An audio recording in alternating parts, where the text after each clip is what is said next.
Mga kwento ni Felmo.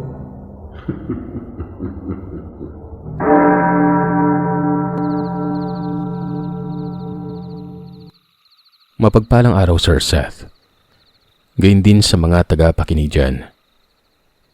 Itago niyo na lamang po ako sa pangalang Buddy. May edad na.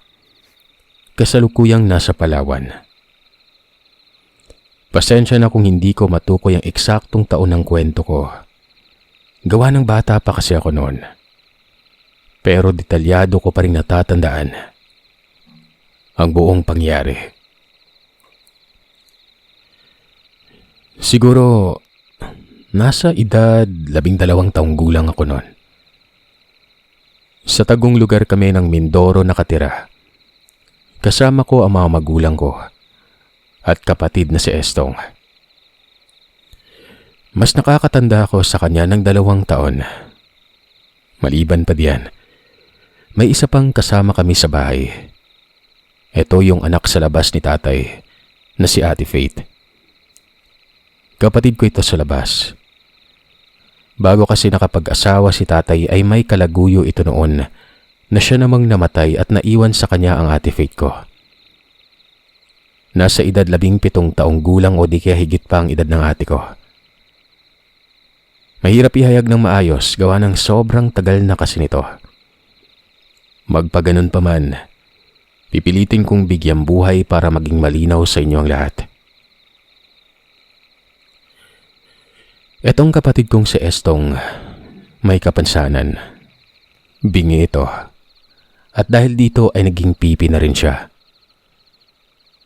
Pero naiintindihan ko naman noon ang mga pagsenyas-senyas niya kasama ng mahinang pag-ungol. Ang mga magulang namin na sila Nanay Paling at Tatay Dong, laging abala sa kanilang mga gawain. Partikular sa kung anong ikinabubuhay namin noon. Pagbubukid ang pinagkakaabala nilang dalawa. Magpaganon pa man, kahit papano'y nakakaraos naman kami. Bagamat simpleng buhay pero para sa akin ay wala itong katulad. Buhat dito, kami lamang na mga kapatid ko ang laging naiiwan sa bahay. Siyempre, parang dinaanan ng epidemya at sobrang tahimik ng bahay namin. Wala kang ibang maririnig, maliban na lamang sa tilaok ng mga manok at igik ng mga baboy naming alaga. Si Ate Faith kasi hindi naman pipi noon pero tahimik lamang po talaga. Ito namang kapatid naming bunso. Puro senyas lamang ang kaya. Kaya tuloy noon iniisip ko na pati kami pipi na. Pero alam niyo ba, awang-awa ako sa kanya noon. Tila ba kinukurot ang puso ko noon. Sa tuwing nakikita ko siyang mag-isa sa beranda namin, na nakatanaw sa mga batang patungo at pauwi ng eskwelahan. Lalo na ako, sa tuwing aalis na ako patungo sa eskwelahan noon.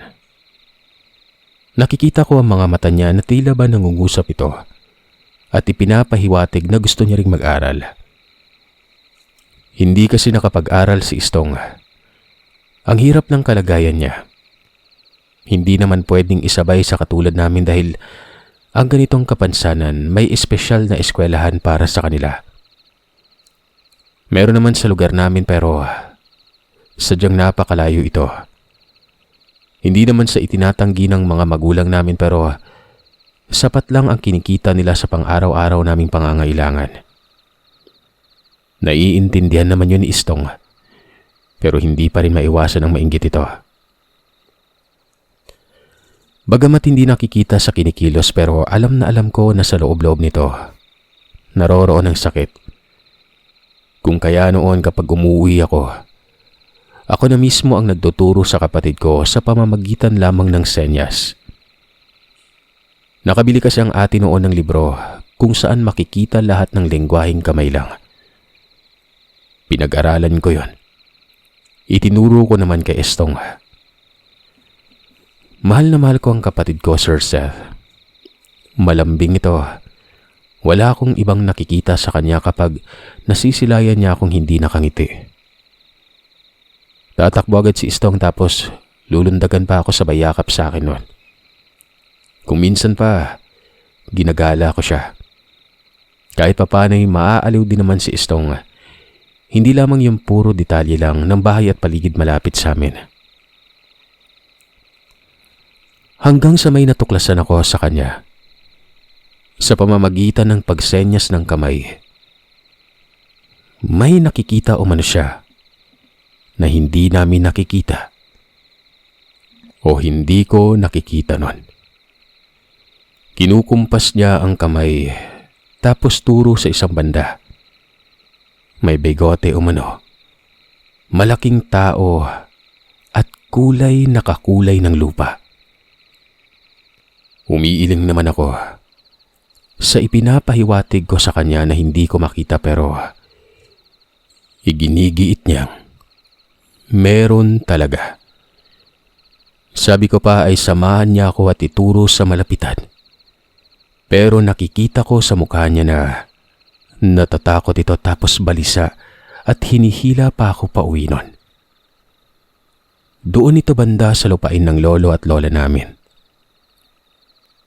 Tara, huwag kang matakot. Nandito ang kuya mo. Saan ba banda be? Uwi ka ako. Pero syempre kasama na ng senyas nun. Umiikot ang kanyang mga mata na para bang nagdadalawang isip ito. Pero tumango ako hanggang sa pumayag na lamang siya. Nauna ako sa kanya. Kung hindi ako nagkakamali, Sabado yon. Walang klase. At nakasama ko siya. Yun lang naman ang panahong makakagala kami kung saan-saan nun. Saan ba dito? Dito mo nakita? Wala naman eh. Baka guni-guni mo lang yun, Estong. Gutom ka na ba? Sabi ko sa kanya noong nakarating na kami sa kung saan ito yung tinurong banda. Nakikita kong pinagpapawisan na siya. Nakatitig sa gilid ng puno at mahigpit na nakakapit sa akin nun. Umiling siya, tapos lumuha ang kanyang mga mata. Dahil dito ay hindi ko na lamang siya pinilit nun. Pinili ko noon na lumayo na lamang sa lugar. Ilang distansya pa lamang kami. Nakarinig ako ng mga nagkabali-baling maliliit na tangkay. Kaagad ko namang sinilay yon dahil nasa likod namin banda yon. Nakita ko ang mga damo na gumagalaw pero wala akong nakikitang nagpapagalaw nun. Hindi naman pwedeng hangin dahil napakapayapa ng panahon na yon. Kinilabutan ako. Hinila ko ng mabilis ang kapatid ko. Hanggang sa tuluyan kaming makalayo. Binalikan ko pa ng tingin ng lugar na yon. Napapaisip ako na baka itong si Estong nakakakita nga ng hindi nakikita namin. Hanggang sa napapadalas na yon. At maging sa bahay namin ay may nakikita na rin si Estong. Ako lang ang nakakaalam nito dahil ako lang naman ang nakakaintindi sa kanya ng lubusan. Naniniwala ako sa kanya dahil sa tuwing may nakikita siya at nararamdaman ko na meron talaga. Ayon pa kay Estong, iba-ibang muka pero ang pinakapangit umano, yun lamang ang nakikita niya sa lupain ng lolo at lola namin. Yun lamang din umano ang pinakamalaki. Sa hindi malamang dahilan, bigla ko na lamang naisip noon na idulog itong kapatid ko sa albularyo.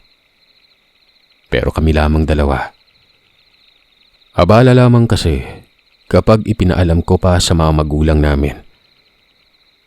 Ayoko din namang malaman ng ate gawa ng itong si Ate Faith. Bagamat mabait pero kung titingnan mo, napaka-istrikta. Mata lang ang nagdidikta. Nakikita ko na ang totoong ugali niya ay para bang itinatago lang.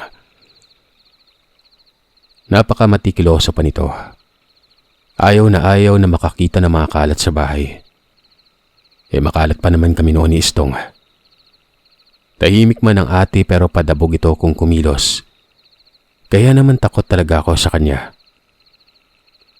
Nung bata pa ako ay lagi akong dinadala ng mga magulang ko sa kilalang manghihilot sa aming lugar noon na si Manang Suling. Minsan na ring nadala dito si Istong. At itong manggagamot na ito ang naiisip ko noong puntahan. Pagsapit ulit ng weekend, inaya ko si Istong nagagala na naman kami. Umaga yon at kakaalis lamang nila nanay at tatay. Si ate naman kung hindi ako nagkakamali, naglalaba ito.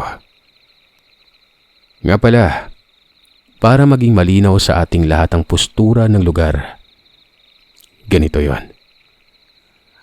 Ang bahay namin ay ilang distansya lamang ilog na. Nasa mataas na bahagi ito ng lupa at ang kinatitirikan ng bahay namin ay padahilig. Burol kasi yon. Isang palapag lamang ang bahay, pahaba, at gawa lamang sa amakan at pawid nun. Dalawa ang silid tapos may sala na kung saan dito ako laging natutulog kasama si Estong.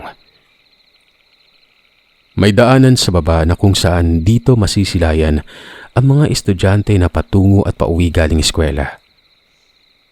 Nakabungad ang beranda namin sa gawing yon at tanaw din dito ang ilang kabahayan na magkakasunod. Tapos yung lupain ng lolo at lola, nasa kabilang parte ng burol na yon. Kumbaga, talikuran. May malapit naman kaming kapitbahay pero mga taga-panay ito na nakabili ng lupain sa amin. Balik tayo sa kwento. Pumayag naman ang kapatid ko pero nagtanong siya sa pamamagitan ng senyas sa kung anong gagawin namin doon. Magpapagamot daw ba ako? Ngumiti lamang ako sa kanya at tumiling.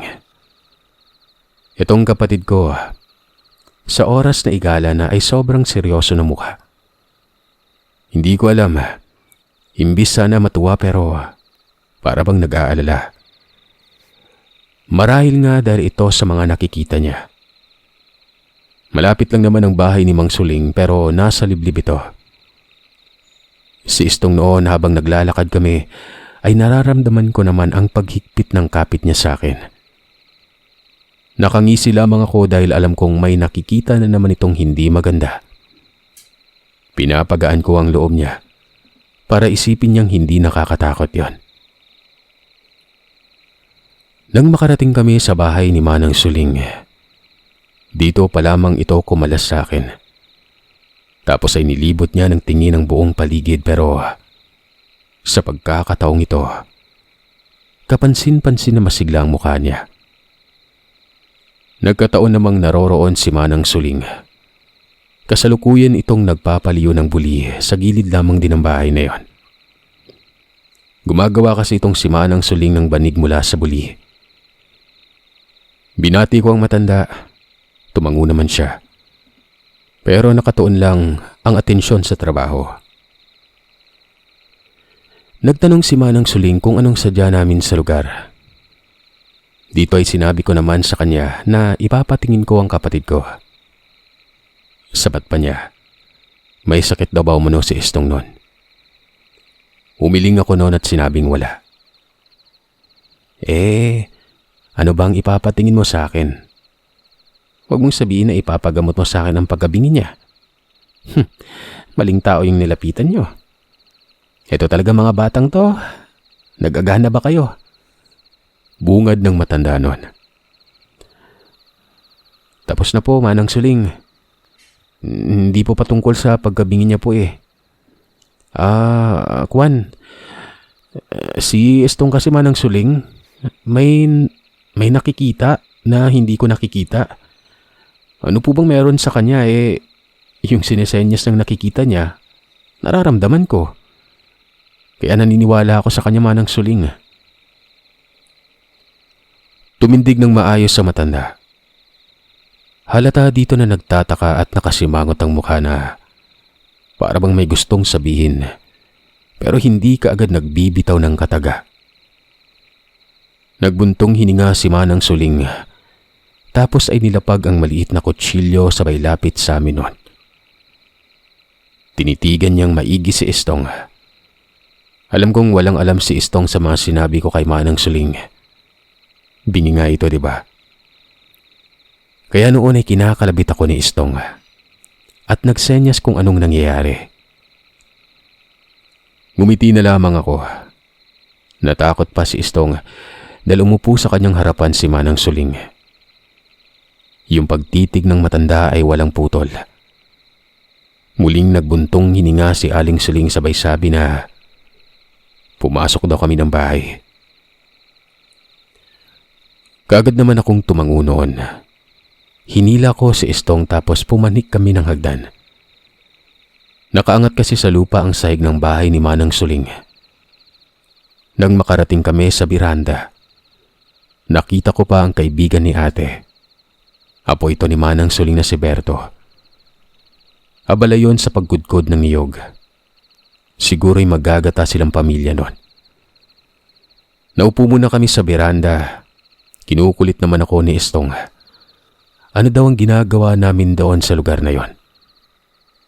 Pero sinenyasan ko lamang siya na umupo ng maayos at baka malaglag. Inaantay namin noon si Manang Suling. Tinatanaw ko pa ang gilid ng bahay nila pero wala na roon ang matanda. Hindi ko alam kung saan nagpunta. Maya-maya pa, bumalik na ito pero may bitbit itong bunga ng nganga. Bunga ito ng palm tree. At bukod pa dyan ay may bunot din siyang dala. Nilapag niya yon sa may sahig at nasa tapat namin ni Estong. Ilang saglit lang. Nagmungkahi ang matanda na umalis muna ng bahay si Berto. Nagtanong pa si Berto kung bakit naman umano. Basta umalis ka muna. Hayaan mo muna yung trabaho mo. Mamayang gabi pa naman yan. Gagamitin ko yan para gawing lana. Doon ko palang napagtanto na para maging langis pala ang sapal na yon. Akala ko kasi magagata pang ulam. Makikikain sana kami. Pero nagtataka ako noon kung bakit pinapaalis ni Manang Suling ang apo niya.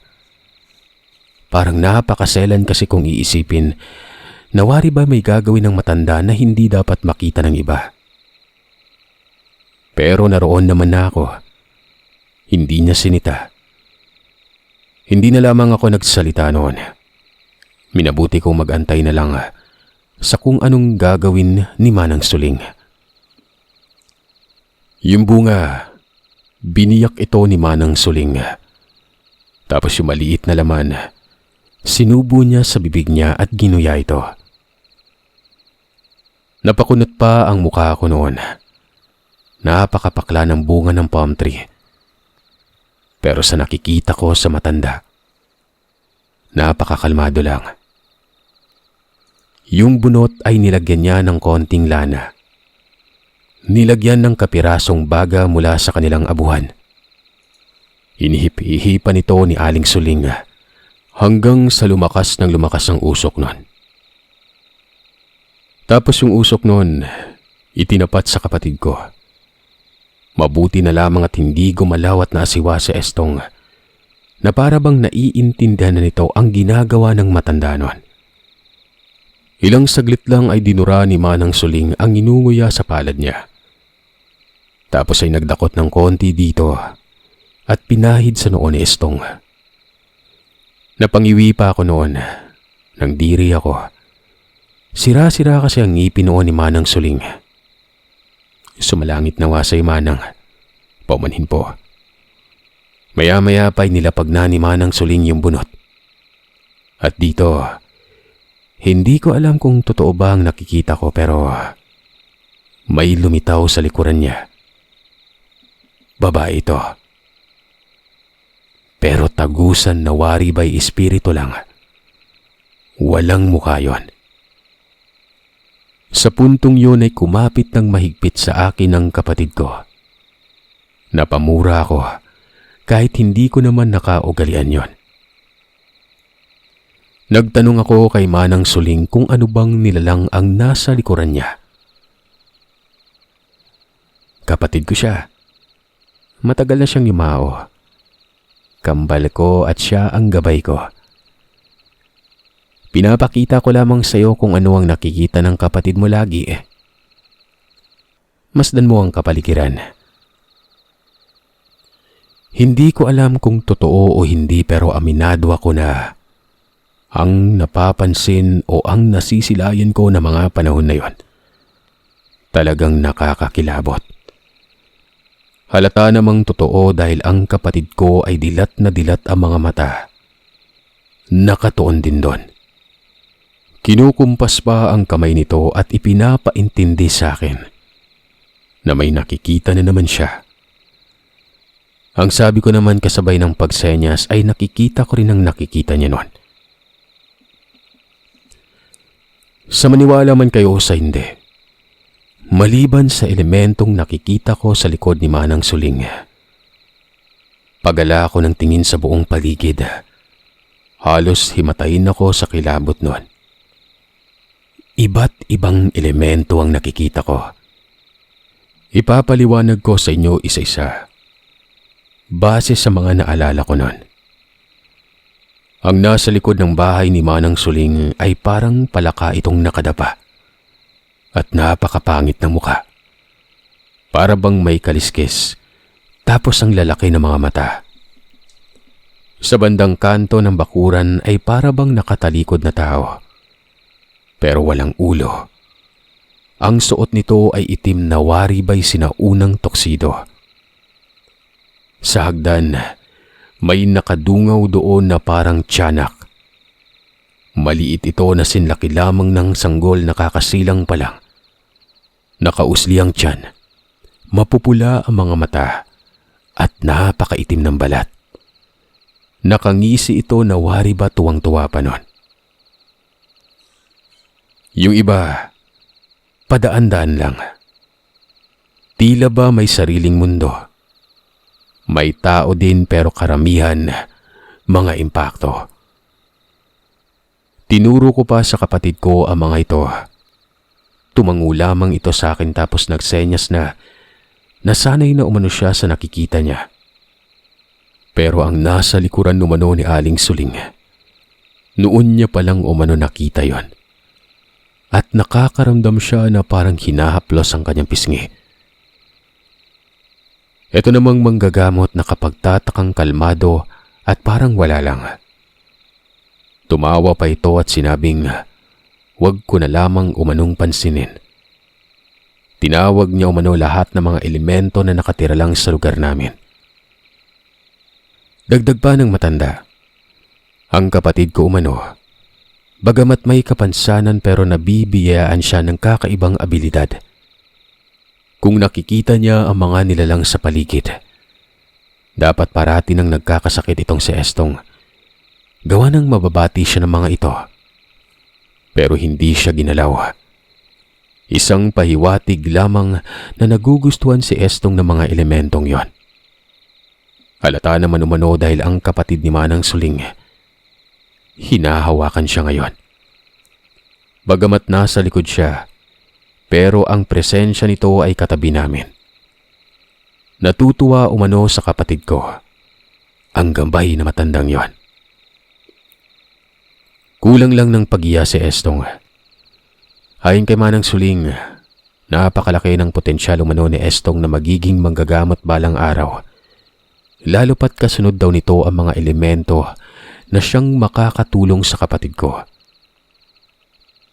Habang nagsasalita si Manang Suling, kinukumpas ko naman ang kamay ko para ipaintindi kay Estong ang lahat. Bingi at napakahirap. Nagkabuhol-buhol na lamang ang kamay ko noon. Maidikta lamang at malaman niya ang lahat ng sinabi ng manggagamot. Tumatango-tango lamang si Estong na para bang naging kampante ang mukha nito. Kumalas na kasi sa akin yon. Pero hindi nawawala ang takot ko noon. Tinitiis ko lang. Ilang sandali lang, pagpatay ni Manang Suling sa baga doon sa bunot. bigla na lang nawala ang mga elemento. Tumayo na ang matanda. Hinapuhap ang ulo ni Estong. Hindi lang mga elemento ang makikita ni Estong. Kaya din niyang kilatisin ng isang tao kagaya ko. Bukas ang pandama, ang ikatlong mata ng kapatid mo sa kababalagan na siyang biyaya at bihira lamang mangyari sa isang tao. Hindi dapat katakutan ng mga elemento. Bagkus, dapat bigyan natin sila ng lugar at respeto. Dahil katulad natin, nakatira din sila sa lupa. Ang iba dyan, mga kaluluwang hindi matanggap ang kamatayan, kaya nananatili sa lupa. Ito yung mapaghiganting spirito, kagaya ng kapatid ko. Ginahasa kasi ito at gusto niyang makapaghigante. Paglilinaw ni Manang Suling nun. Wala lang sa akin ang mga sinabi niyang yon. Ang pake ko lang, yung nararamdaman kong takot. Dagdag pa ni Manang Suling ay dapat intindihin umano palagi si Estong. Kung ano ang mga sinasabi nito. Posibleng may punto. Si Estong din ang magiging pader ng paligid ng bahay namin. Dahil si Estong nabukod sa malakas ang pandama at merong ikatlong mata. Mapapalakas din umano ang pangitain nito. Nagtanong ako kay Manang Suling kung paano niya nalaman. Ang sabi naman ng matanda, matagal na umalis siyang albularya. Marami nang napagdaanan at matutukoy niya kaagad ang isang tao. Maliban pa diyan ay bumubulong din sa kanya ang kapatid niyang gabay. Tumango lamang ako noon. Kung sa bagay, may katotohanan ng sinabi ni Manang Suling. Ilang saglit lang ay nagpaalam na kaming umuwi pero may pinasuot si Manang Suling kay Estong. Kwintas ito na may nakasabit na tangkay. Kaagad kong tinanong kung para saan, para na rin maipaliwanag ko sa kapatid ko. Ayon sa matanda, dignum umano ng sinukuan. Bagamat mabait umano kay Estong ang mga elemento pero hindi maiiwasan na baka may magtangka sa bata. Lalo na umano ang masasamang engkanto. Ang katulad umano ni Estong, napakalapitin ng mga ganito. Depensa lang kumbaga. Bumaba na kami ng bahay. Sinabi ko pa kay Manang Suling na sa susunod na lamang ako magbibigay. Gawa nang wala akong dalang pera nun. Alam ko naman na isa sa pinagkakakitaan ng matanda ito, yung panggagamot. Siyempre nakikita ko kasing inaabutan siya lagi kapag may bumibisita sa kanya. Pero pinapalagay lamang ni Manang Suling to sa altar. Sos, wag na. Ikaw talaga. Nilakasan mo pa talaga ang pagbigkas niyan. Malay mo may makarinig. Nakakahiya. Bukas o sa makalawa, dadalawin ko yung kapatid mo. Wika ni Manang Suling. Pero sinabi kong kami na lamang ang dadalaw. Pagka-uwi ko galing eskwelahan, dadalhin ko ulit dito si Estong. Sinabi ko ang dahilan kung bakit nun. Ayaw kasi malaman ng magulang ko ang patungkol kay Estong. Baka kasi balutin ng mga yun ng takot. Tumango lamang si Manang Suling hanggang sa umuwi na kami. Si Estong ng mga sandaling ito habang kinukumpas ang kamay, kasama ng mahinang pag-ungol. Pinapaintindi niya sa akin na nagpapasalamat siya. Kahit papano'y may patunay na siya na totoo talagang nakikita niya nun. Napaiyak na lamang ako nun. Natutuwa ako sa kapatid ko. Habang naglalakad kami, hindi na siya nakakapit sa akin. Wari ba'y nawala na ang takot niya. Kumakaway pa ito sa ibang banda. Na tila ba may nakikita na naman ito. Binabati niya, pero hindi ko nakikita. Ako noon napapailing na lamang. Ipinagdarasal ko na sana sa kanya lang mapakita dahil kung mangyari uli yung mga nakita ko. Nako, baka mabaliw na ako.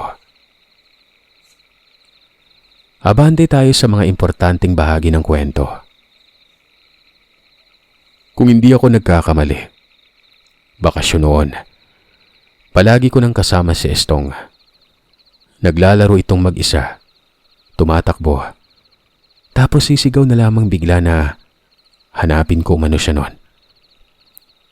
Ako naman noon ay nakikiramdam lamang. Minamasdan ko maigi ang lugar kung saan nakatingin si Estong. Nakikita kong para bang may dumaang hangin sa mga damo habang tumatakbo ang kapatid ko. Si ate noon alam kong naghihinala na. Sumisipat siya kay Estong at ang sama-sama ng titig nun.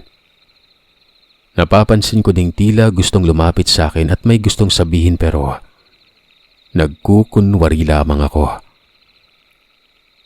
Hanggang sa isang gabi, nabulabog ang bahay namin. Paano ba naman kasi Sir Seth? Etong si Ate Faith, bigla na lamang nagsisisigaw. Naroroon ito sa silid habang nagtitiklop ng mga damit niya nun.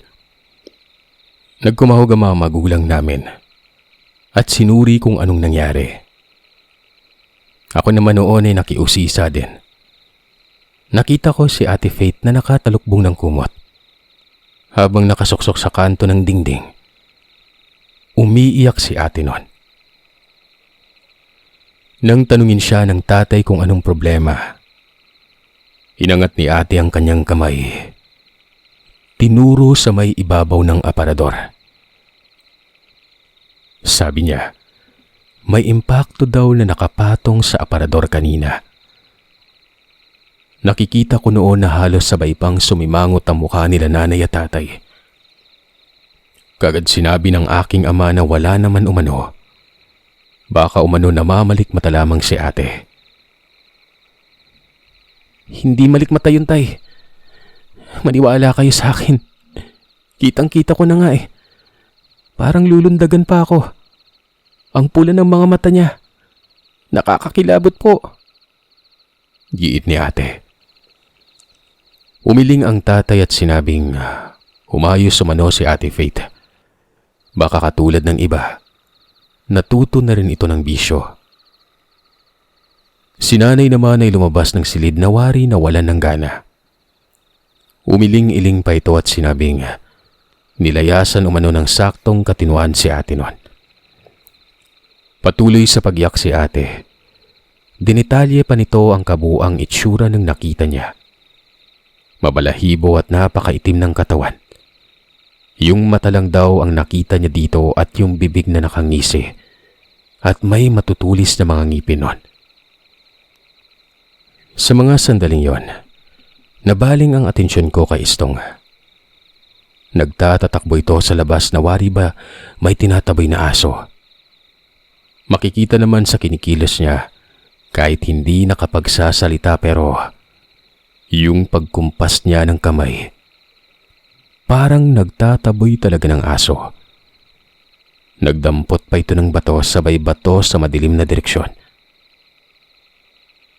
Dahil sa binabagabag ako noon ay lumapit ako kay Estong at nagtanong sa pamamagitan ng senyas kung ano ang pinagkakaabalahan ni Estong sa labas noon. Sa naiintindihan ko naman sa kanya base sa mga kamay, ang kaibigan niya umano ay pinagkakatuwaan ang ate niya. Tapos ay bigla na lamang humagikik ng tawa itong si Estong. Yun bang ungol ng hagikik? Wari ba'y tuwang-tuwa at sapo pa nito ang tiyan? Alam ko na kaagad ang nangyayari. Maaaring si Estong ang dahilan kung bakit naging ganon ang ate. Nabanas ako sa kapatid ko nun. Ikaw Estong may kalokohan ka na. Huwag mong gamitin yung mga kaibigan mo dyan sa pananakot. Hindi magandang biro yan. Wika ko noon sabay ng pagsenyas sa kanya. Pero imbis na matinag sa akin ay tumawa pa ito ng tawa. Dinuro ang daliri nito ang tagiliran ng ulo ko at nagsenyas na pinangdidilatan umano ako ng mata ng kaibigan niya. Yung galit ko, napalitan ng matinding panghihilakbot. Kasabay kasi ng pagsenyas ng kapatid ko. Nakaramdam ako ng tila ba inihipan ng kung sino ang tenga ko nun. Hindi ako nakagalaw. Unti-unti kong ginigilid lamang ang mga mata ko. Hanggang sa may nakita akong pares na mga mata na ubod ng pula. Hindi ko alam pero nagtunog babae ang pagsigaw ko noon dahil sa sobrang takot. Si Estong naman ay bigla na lamang kumaripas ng takbo patungo sa kusina. Iniwan pa ako ng bubuit. Ano yan? Aatakin ako sa inyo ah. Ba't ka nagsisisigaw dyan? Ano? Para kang babae body ah. Hoy! Hoy Estong!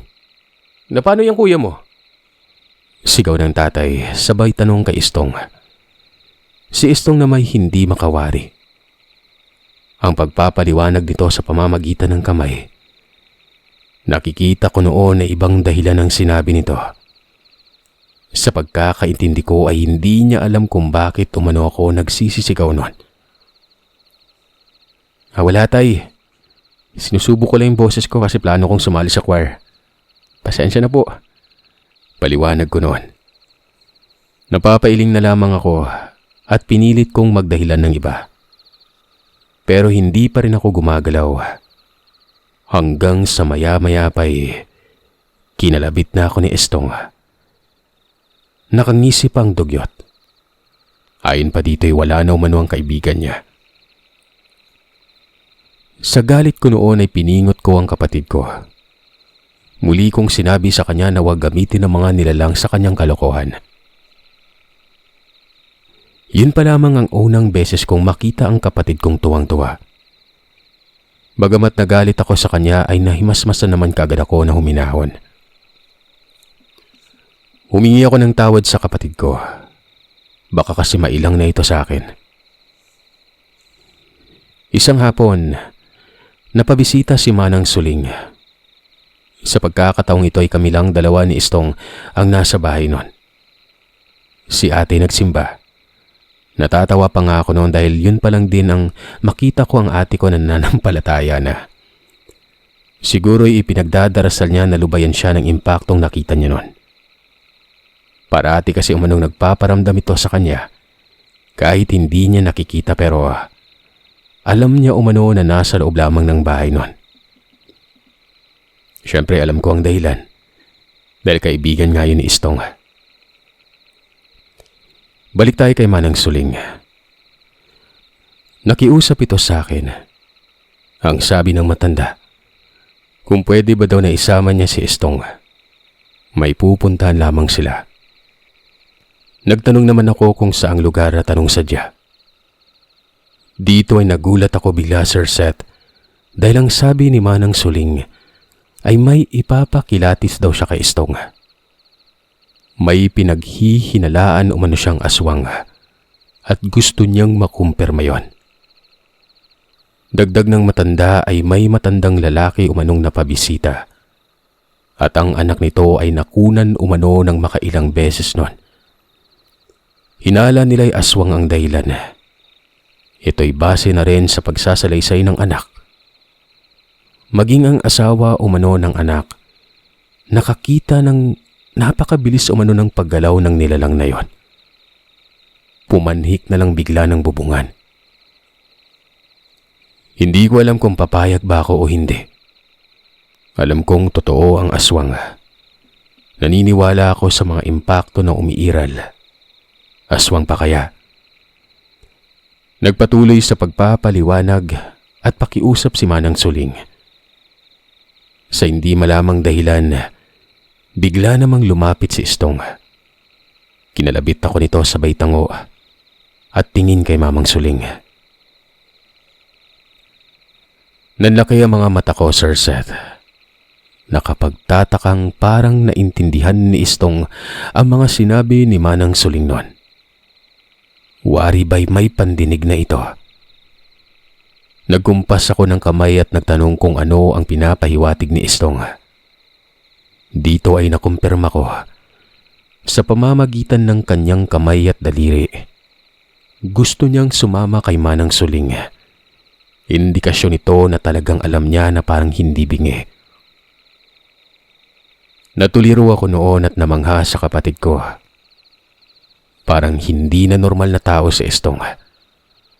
Parang may sa demonyo na ito. Wika ko sa sarili ko noon.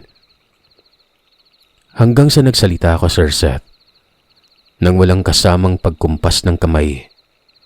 Ang sabi ko'y sigurado ba umano si Estong? Ano ang nakita ko sa kanya noon? Tumango si Estong. Tango at naiintindihan niya ako. Napabitaw ako ng dasal at napanguros noon. Anong nangyayari? Wika ko sa sarili ko. Bagamat ganoon ay pinilit kong lokohin ang sarili ko noon. Naniwala akong nakakarinig na siya. Tinitigan ko si Manang Suling. Sinabi kong hindi ako papayag kapag hindi ako kasama noon. Ikaw ang bahala. Ngayon din, habang maaga pa, baka kasi abutin tayo ng gabi at napapagalitan kayo ng mga magulang nyo kapag naabutan kayong wala sa bahay. Wika ni Manang Suling noon. Walang ano-ano'y sumunod kami ni Estong sa matanda. Sumasaglit ako ng tingin sa kapatid ko. Kumakaway-kaway kasi ito na wari ba may tinatawag noon.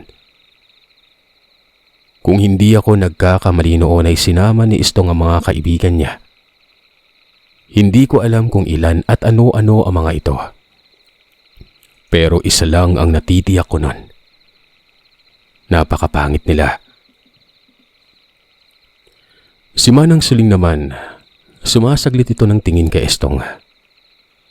Tapos ay nagsasalita ito ng mahina pero naiintindihan ko. Ayon dito, maganda umanong gawing katulong ang mga elemento at hindi siya nagkamali sa kanyang desisyon na kunin si Estong, lalo't naging sanay na umano ito. At malamang sa malamang ay alam ni Estong ang mga abilidad ng mga elementong yon. Kaya daw itong utusan ng kapatid ko. Hindi naman kaila sa akin yon dahil alam ko namang nauutusan talaga ng kapatid ko ang mga nilalang na yon. Ang ikinakatakot ko lang, baka ako naman ang pagkadiskitahan. Malay mo, papasok na lamang sa isip ng kapatid ko na tirahin ako, di ba? Pero hanggang sa mga sandaling yon, binabagabag pa rin ako kay Estong. Kinakausap ko si Estong. Halata talaga na nakikinig siya sa akin noon. Kita ko ang kanyang mga mata na para bang nangungusap. Halong kilabot at pagkamangha ang nararamdaman ko noon na para bang binigyan siya ng pandinig ng kanyang mga kaibigan. Diba? Yun naman ang unang papasok sa isip natin noon. Napaka-imposible dahil sira talaga ang dalawang tenga ng kapatid ko. Mula pa ito nang isilang siya. Bingi na talaga ito. Wala nang lunas noon. Akala ko noon sa liblib na lugar ang punta namin. Kaso sa sentro pala, kung saan malapit na dito ang merkado. Panay sipat pa ako noon at baka magkataon pang makasalubong kami ni ate. Hanggang sa may tinurong lugar ang matanda. Ang natatanaw ko roon ay maraming bahay. Magkakalapit lamang ang mga ito. Sinabi ni Manang Suling na doon daw nakatira ang bumisita sa kanya. At doon daw din nakatira ang anak nito na laging nakukunan. Napapaisip ako noon. Bakit kailangan pang humingi ng tulong si Mamang Suling sa kapatid ko? Albularyo naman ito at marunong kumilatis ng tao. Natanong ko ang matanda patungkol dito.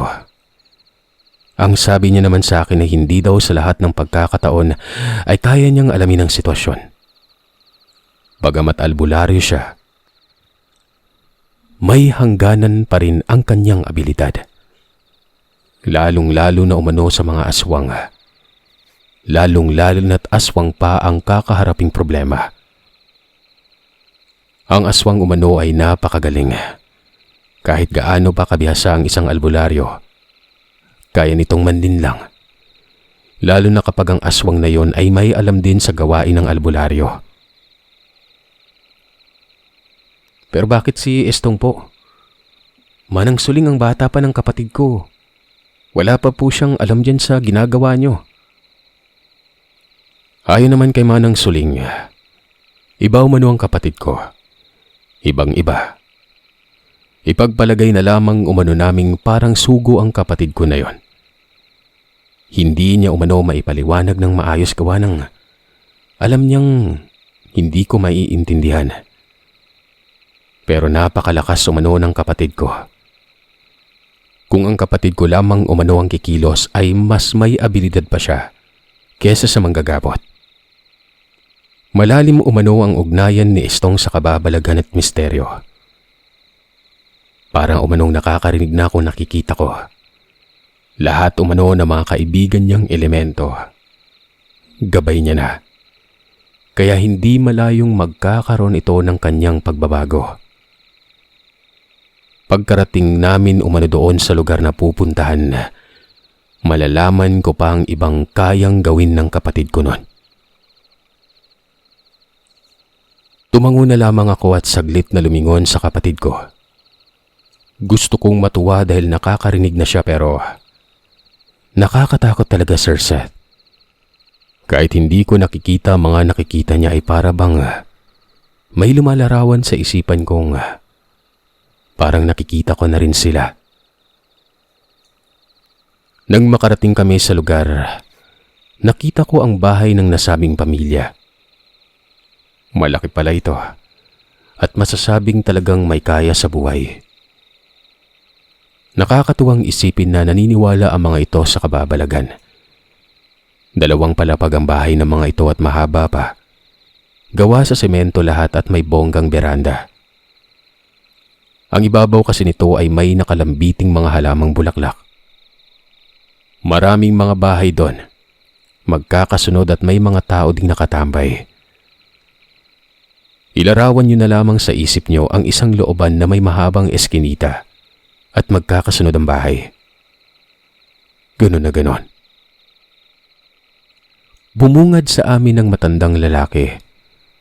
Wari ko pa ito na siguro yung dumulog kay Manang Suling nun. Katabi nito ang mag-asawang tila problemado ang mga mukha. Narinig ko ang pag-uusap nila.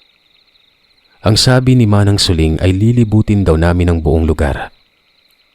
Malaki kasi ang posibilidad na nasa malapit lamang ang aswang na yon. Dagdag pa ng albularya. Kapag nakita na namin yon ay hahanap umano siya ng paraan para mapuksa ito. Sumagot naman ang matandang lalaki. Magiging panatag umano ito kapag nangyari yon. Narinig ko pang 3 beses na umanong nakuna ng babaeng yon. Pagkatapos noon ay nilibot ni Manang Suling ang paligid ng bahay. Nakikita kong tila may hinahanap ang albularya. Hanggang sa tinawag nito si Estong. Ako naman noon ay namamangha na lamang sa kapatid ko. Naririnig niya talaga ang pagtawag na hindi na ginagamitan pa ng pagsenyas. Tumakbo pa ang kapatid ko palapit sa kanya at kaagad akong sumunod nun. Nasa gilid kami ng bahay na yon. May mga halamang bulaklak doon na nagmistulang bakod. Tapos ang lupay na balot ng damong bermuda. Sinabi ni Manang Suling na doon umano banda dumadaan ng aswang. Nakakunot ang mukha ni Estong. Minamasdan ko lang siyang maigi nito. Umiling si Estong at tinuro ang ilalim ng makapal na damo. May butas doon na kasya ang tao kapag gumapang. Ang sabi naman ni Manang Suling, ang galing umano ni Estong. Akala niya'y nagmumula sa pader pero sa ilalim pala dumaan. Ayon sa albularya, kapag hindi daw nila nahanap ang aswang sa lugar, aabangan nila Estong ito tuwing gabi sa butas na yon. Wala umanong ibang dinadaanan ng aswang. Kung saan naroroon ang marka nito ay doon talaga ang daanan. Ito lamang kasi ang ligtas na lugar na pinili ng mga ganong nilalang. Masasabi kong ligtas talaga Paano ba naman kasi? Ang butas na yon ay nasa sulok at mahaba. Hindi talaga mapapansin ng kung sino mang tao kahit may nakatambay pa sa kalsada. Tagong-tago ang lagusang yon. Parang daga pala itong aswang. Wika ko sa sarili ko noon. Ilang saglit lang ay nagsimula nang maglakad si Mamang Suling. Sumunod lamang ako sa kanila. Si Istong kasi ay nakabuntot na lagi kay Manang Suling noon. Wari bang aso ito? Napaka-agresibo.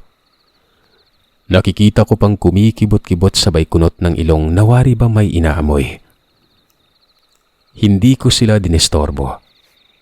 Sa pagkakataong ito ay kinakabahan na ako, hindi dahil sa pangyayaring yon, kundi dahil malapit nang dumating ang mga magulang namin sa bahay.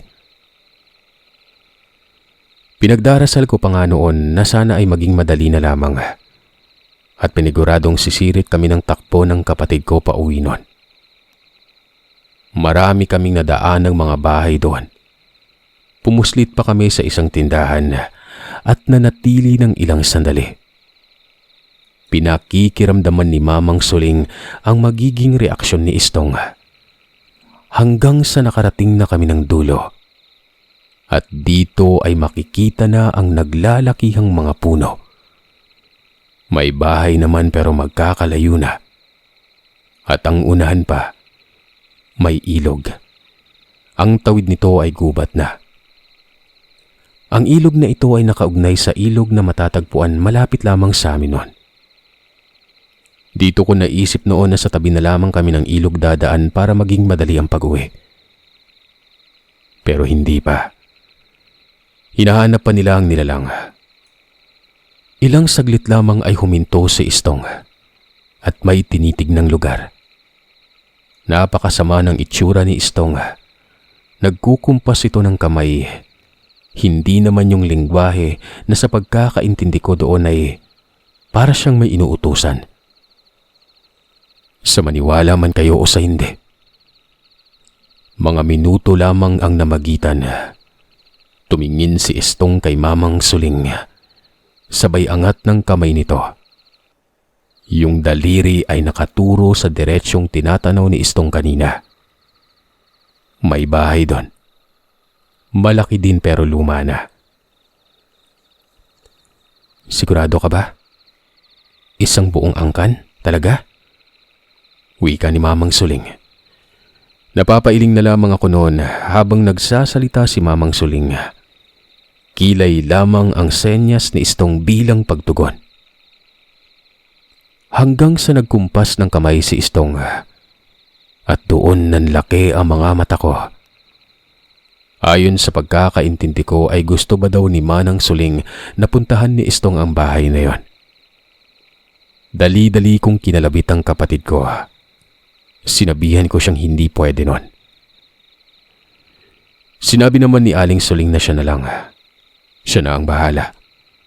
Tingnan niya umano kung hindi lalaya sa mga aswang na yon. Sandali po Manang Suling. Ano pong gagawin niyo? Tanong ko. Ayon sa matanda ay tataniman niya ng parusa ang bawat paligid ng bahay. Hindi ito malalaman ng mga aswang. Basta't magkakasakit na lamang umano ang mga ito at hindi na lalabas ng bahay pa. Gawa ng malalantad ang kanilang pagkatao. Kahit pa man hindi nila ginustong mag-anyong aswang, araw at gabi ay susumpungin umano ang pamilya ng pagiging aswang. Dagdag pa ng matanda ay tama ang tinurong bahay ni Istong. Hindi man siya nakakaramdam ng bakas, pero naniniwala siya kay Istong. Halata din naman kasi sa bahay na aswang ang nakatira nun. Ilang saglit lang ay nagtanong ako kung tapos na ba sila ni Istong. Dagdag ko pa ay dumating na ang mga magulang namin sa bahay ng mga oras na yon. Ang sabi naman ni Mamang Suling, yun lamang umano ang kailangan niyang malaman. Kung saan nakatira at kung sino-sino ang mga ito. Pero batay sa pahiwatig ni Istong nun, buong pamilya umano ng aswang ang nakatira sa bahay na yon. Makakauwi na kayo. Pero hindi ibig sabihin nito, hindi na ako manghihingi ng tulong kay Estong. Isipin niyo na lamang na mapapadalas na ito, buddy. Uwi ka ng matanda nun. Walang ano-ano ay kaagad kong hinablot ang kamay ng kapatid ko. Kumaripas kami ng takbo at doon kami sa ilog dumaan. Laking pasasalamat ko na lamang noon nang makarating kami sa bahay dahil hindi pa dumadating sila nanay at tatay. Si ate lang nakasalukuyan noong nasa likuran. Ayaw nitong pumasok ng bahay kung walang kasama. Ilang araw ang nakalipas ay muling bumisita si Aling Suling. Ayon dito ay napalayas niya na umano ang aswang. Pero namatayan daw ang isa. Pinili nitong manatili kahit pa man tinamaan na ng matinding parusa. Hindi nagawang makontrol ang sarili at lumabas ng bahay kahit may araw. Pinagpiesta ng mga tao. Nahuli sa tabi ng kalsada at nagwawala pero nasaan yung aswang umano? Naniwala ako noon kay Manang Suling dahil naging matunog noon ang balitang may namataan ngang nilalang na gumagala. Pinatay ito ng mga tao. Nakilala pang aswang na yon at ang buong pamilya nitong lumikas na. Tinugis ng ilang kalalakihan ng mga ito. Yun din ay batay sa sinabi sa amin ni tatay. Nang bumaba kasi ito ng bayan para makapamili ng konsumo, kabi-kabila na lamang ang chismis nun. Sir Seth, hindi pa dito nagtatapos ang kwento ng buhay ko. Buhay pala namin. Naging sunod-sunod na kasi ang pagbisita ni Mamang Suling nun. At ang pakay nito ay walang iba kung hindi ang kapatid kong si Estong. Siyempre, walang ibang pinunta kundi makiusap ng tulong. Mas tinuturing ko pang ang albularyo ang kapatid ko kaysa sa matandang yon. Namumroblema si Manang Suling. Pinag-iinitan kasi siya ng mga aswang nun. Hindi lang aswang, maging ang mga mangkukulam noon na hinamak ni Manang Suling gamit si Estong. Basta napakaraming suliranin ni Mamang Suling nun. Pero sa susunod na bahagi na ito ng kwento, masyado na kasing mahaba. Ang importante na simulan kong ibahagi ang detalye sa pagbabago ng kapatid ko.